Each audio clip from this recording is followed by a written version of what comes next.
Hey guys, this is Nomi Konst. We're here at the DNC forum, the final forum, which discusses the future of the Democratic Party. We have met with all of the chair candidates and several of the other candidates who are running for different positions in the Democratic Party, but we have not met with Secretary Perez. Tom Perez was the Secretary of Labor up until just a couple of weeks ago after Donald Trump was inaugurated, and he is now running for chair of the Democratic Party. There has been a lot of debate over Secretary Perez's positions and place in the race. Mainly because he has been backed by former administrations, both he's staffed with several members of Hillary Clinton's campaign team, and of course he's been backed by President Obama, and Vice President Biden has endorsed him. There are several other people in the race right now, and we've asked them some of the tough questions, and he finally got back to us with a written response to our questions, and we're really looking forward to having a hearty conversation with Secretary Perez about the future of the party, but specifically some of the aspects that have held up the party in the past. Why is it that the Democratic Party has raised more money than ever and lost more seats than ever? Everyone's saying that they want to organize. What does it mean to organize specifically? Everybody's talking about the 50-state strategy. That was a strategy, that's a 10, 11-year-old strategy for the Democratic Party. If we're looking to the future of the party, what is it that is going to transform this party beyond the 21st century into not just thinking about the future of this country, but winning back House seats in states where Democrats have always had power? And that is what I'm going to ask Secretary Perez.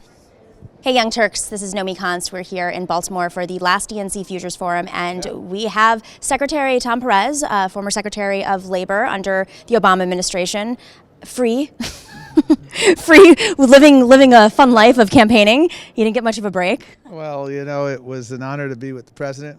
It's the person that they've nominated to head the Labor Department is unfit for service, so I hope the Senate acts to defeat him, and we need a little courage among the Republicans, because this is a person who knows the Labor Department very well, because we sued him a lot because he was a serial wage and hour violator, and he also sued the Labor Department because we lifted overtime wages for people, and he didn't want to have to pay more.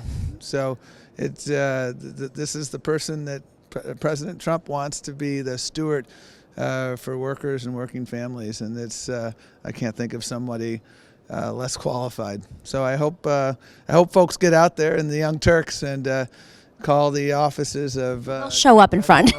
Democrats, and I think the Democrats already get it, but all we need are 3 Republicans, because this guy is just doesn't stand for the American values. The Fair Labor Standards Act is a really important law that stands for the proposition that if you work a full-time job in America, you should not have to live in poverty.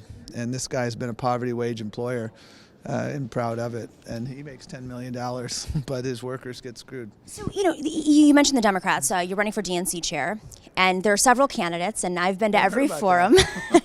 And I will say that all of the candidates are starting to sound alike. Now, fair enough, you're all Democrats running to be chair, and so the values are pretty similar. And I'm hearing a lot of the solutions for the problems that the Democratic Party has faced over the past decade. The Democratic Party lost over 1,000 seats in the past decade, raised more money than ever in the past decade, with the sitting president, of course. But the question that I see, it's like an evolution. Every forum, there's a new set of questions. The question that I see popping up when I talk to members is, where did the money go?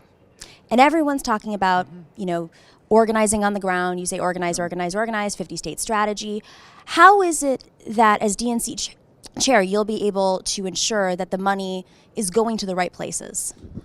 Well, when you change the culture, the money will follow the culture change. And part of the culture change that we need to put in place is understanding that the 57 states, the 50 states and the territories and the District of Columbia, they are our lifeblood. They are how we will rise and fall. And when you invest in grassroots organizing, for example, like the Republicans did in 2013 in Florida, where they had a 4-year investment. It was a partnership with the Koch brothers, the RNC, and the grassroots movement of Southern Baptist churches and others.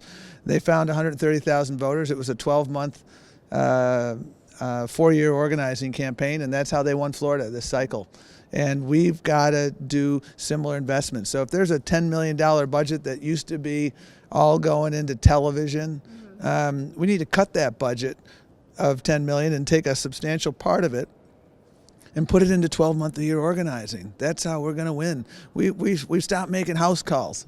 You know, I firmly believe that when you make house calls and you listen to people, like I did this week, I was out in rural Wisconsin asking rural voters to give me, you know, more substance, and they gave me great feedback on how they feel the Democratic Party hasn't just forgotten them, they've disrespected them.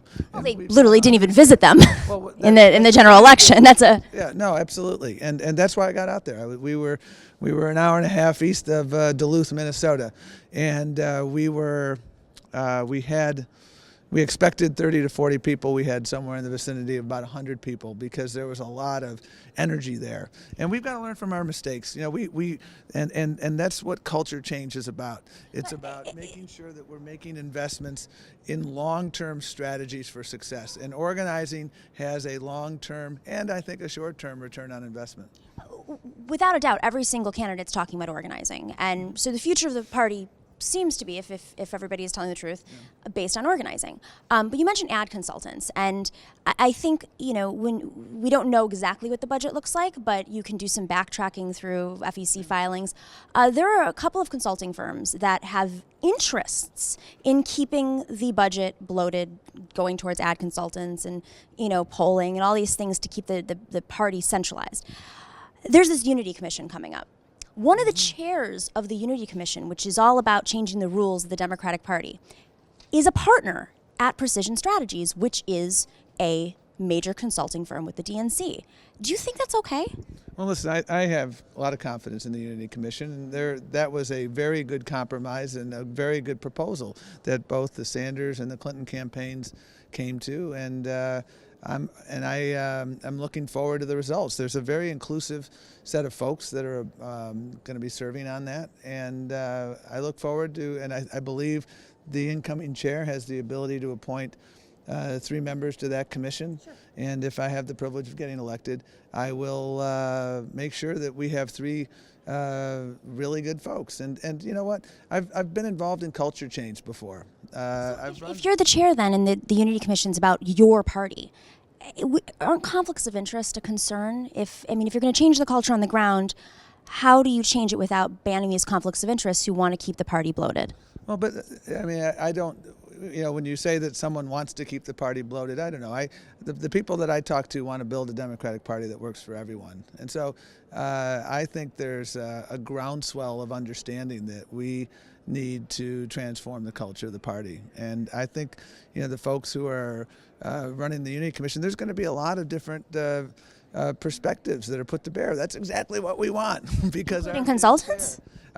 We have a big tent in the Democratic Party, and you know, I have a pretty good track record taking organizations that haven't been firing on all cylinders and moving forward. I have a pretty good track record in the procurement front on making sure that minority contractors have a fair shake, and the Democratic National Committee has not done a good job in that area, and so, you know, that's something where I've done it before.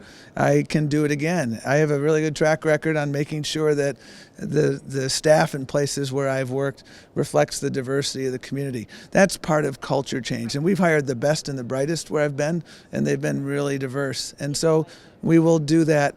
We will do that at the DNC as well. So, you know, I've never been afraid to make tough choices in all the jobs I've had, and if I have the privilege of getting elected, I will do that. One last question.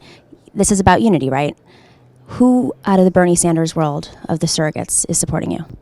I'm sorry? Bernie Sanders. Do you have any notable Bernie Sanders supporters? We have Matt. He was a staffer. Oh, yeah, I mean, well, you know, I think you're asking the wrong questions, you know. Well, I mean, but if we're talking about unity, every single candidate has both sides. Well, every single candidate we've asked has a surrogate from both sides. There are people who supported Bernie Sanders in the primary who are going to be voting for Tom Perez in this election. Anybody notable? Why? I don't know if it has to. Does it have to be only celebrities count? No, it's not celebrities. Union leaders, party chairs. Why don't you come to Tacoma Park, where I live? Tacoma Park, Maryland, is a wonderful diverse and very progressive place, and come and talk to the folks. And there's just a remarkable amount of folks who supported Bernie Sanders, who supported Hillary Clinton, and who support me. I think it's an honest question to ask, as the future of the party is about bringing these sides together, right? It's not a division. I think the future of the party is about making sure that we are focused on what we have to do together to take on our existential threat, which is Donald Trump. And when we take on that existential threat together, that's how we move forward. And that's what I'm going to do as the chair of the party. Thank you. Thanks.